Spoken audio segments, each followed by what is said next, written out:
Hello friends, today I will make Shahi Gorom Moshla or Mughlai Garam Masala. It is mainly used to garnish Mughlai or Shahi style recipes like meat, pulao, etc. It can be added to regular recipes as well for its astonishing flavor. If you are a new friend, then please subscribe, like and comment before leaving. I have another video on regular Bengali Gorom Moshla. You can check it out. Let's quickly go through the ingredients used. The measurements that I have given will give us 1/3 cup of Shahi Garam Masala powder. It will last for 2 to 3 months. First, we need to prepare few spices for this masala.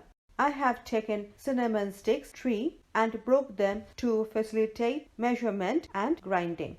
I got a nutmeg and broke it into small pieces. It has a very strong aroma. This is star anise. I will break it into half like this. I will show 2 ways to make it. I will first start with my process. I have taken cinnamon sticks 1/3 cup, green cardamom 5 pieces, black cardamom 1 piece, cloves 4,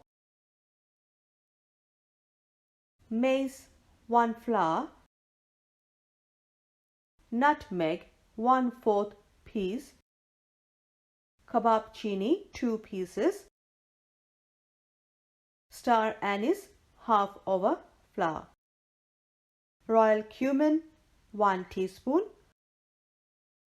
white peppercorn 8 pieces, black peppercorn 8 pieces, cumin 1 teaspoon,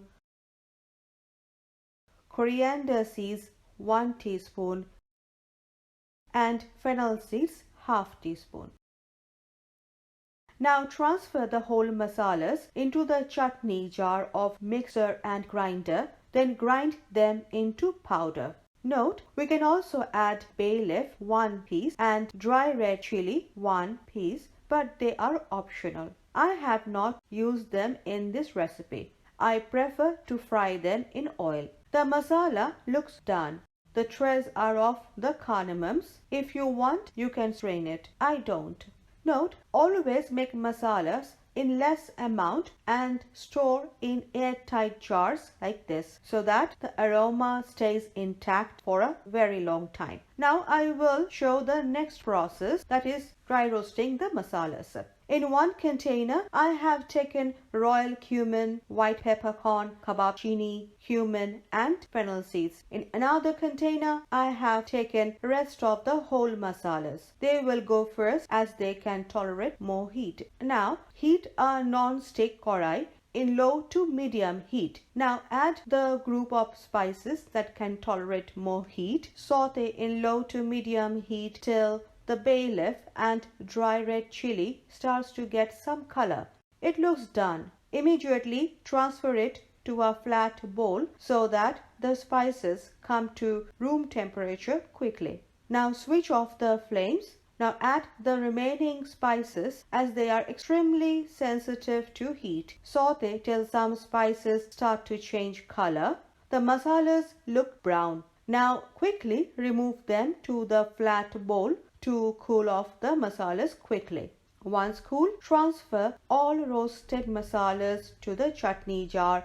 All ingredients are taken in the same amount mentioned in the first process. Remember, the masalas will be roasted and not burnt. You can add and increase the amount of spices as per your taste. Grind them into fine powder. Strain if necessary. Store it in the same way as the first type. As you can see, the unroasted masalas look lighter in color and also has more aroma. It also saves a lot of time and energy. See you in the next video. Bye.